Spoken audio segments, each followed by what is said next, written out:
Good Thursday morning, everybody. I'm Jared Klein coming to you live from the 29 News Digital Desk with the Morning Rush. We start off this morning with a problem that many of you may have noticed this morning. It's not just you. Cell phone customers across the nation are reporting service issues this Thursday morning. According to Down Detector, more than 31,000 AT&T customers said they were affected by the outage.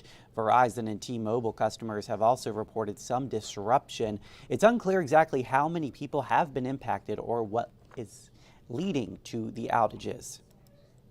The Albemarle County Police Department is offering a cash reward for information about a homicide that happened 1 year ago. Joshua Lamont Jones was shot to death at an apartment complex along the 300 block of Timberland Lane on February 21st of last year. Police say they are now offering a $500 reward for tips leading to an arrest. Anyone with information is asked to call Crime Stoppers. That number is 434-977-4000. In Orange County, here comes the sun and there goes the view. That's how many feel about a proposed solar farm on Route 15 close to the historic Inn Mayhurst. The solar company says its project would mean affordable energy for those who need it, but others disagree. 4 people on the Orange County Planning Commission voted against a special use permit request for the project. 1 voted in favor. Supervisors will make the final decision on the project later this year. And mark your calendars. Boar's Head Resort in Albemarle County will host its 4th annual Blues, Brews, and Barbecue Festival on March 23rd. The event will feature vendors from Virginia, North Carolina, and Maryland. And Boar's Head says there's still time for organizations to sign up to participate in the festival. There's a link on 29news.com to buy tickets and to get more information.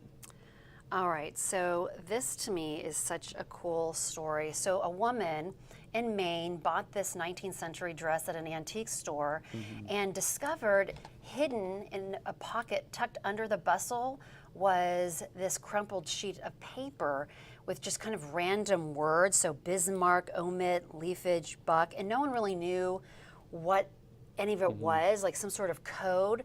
Well, after years of investigation, it just determined that it's a weather observation data from May 27th, 1888.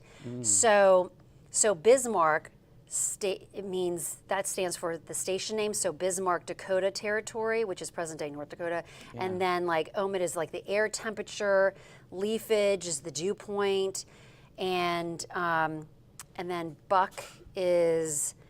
This is buck state of weather. So, you know, on this day it was clear precipitation, bank, current wind velocity. So they had like these codes to tell the weather. I don't know why you would have to have these codes, but this is kind of like how they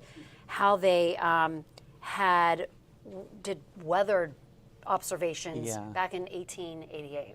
Yeah, there's no way, just looking at these words, you would know what any of them mean. What does it mean? Exactly. Yeah, but that's so cool. It survived this long and you're still able to read it. And they found it in the bustle, and I don't understand why it was hidden. Like, why would you need to? Yeah. You know, at first I was thinking, oh, this is like some sort of Civil War codes or something, but it was all about the weather. It's very interesting. Yeah. Yeah. Yeah, I don't know why you would need to hide that necessarily. I don't know, but maybe they just left it there and they meant to take it somewhere and forgot. Right. So pretty neat history there. Okay, so do you like sriracha? No. Oh my gosh, what's wrong with you? I do not like any spicy food. Oh, you don't? No. Oh my gosh, I love spice, love it, and of course I love sriracha. It's spicy. So evidently, Hung Fong sriracha, which is on the left, that's been the king of srirachas, if you will.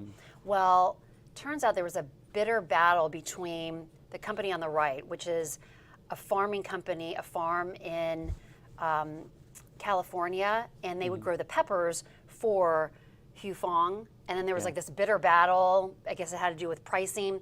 So the farm in California was like, well, we're gonna make we grow our peppers, now we're gonna like make our own sriracha. So there's like a big debate of like which is better.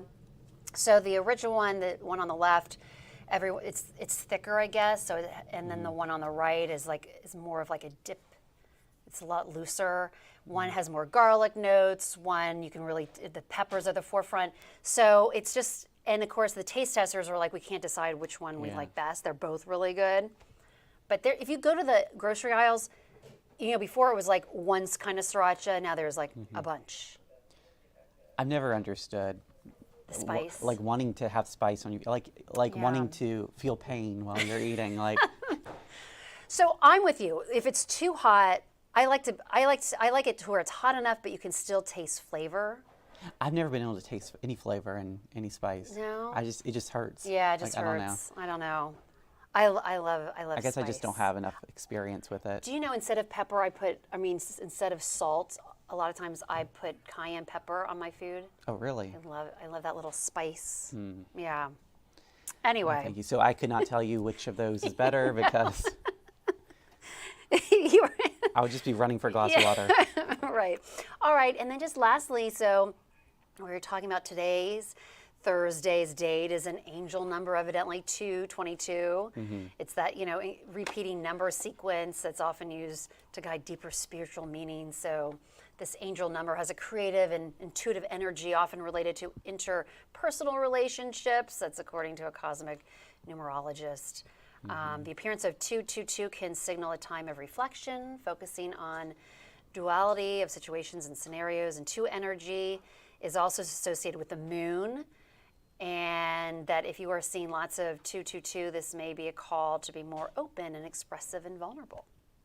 Huh. So Well, who knew? yeah, remember that today. Maybe it'll come in handy. Yeah, you never know. All right.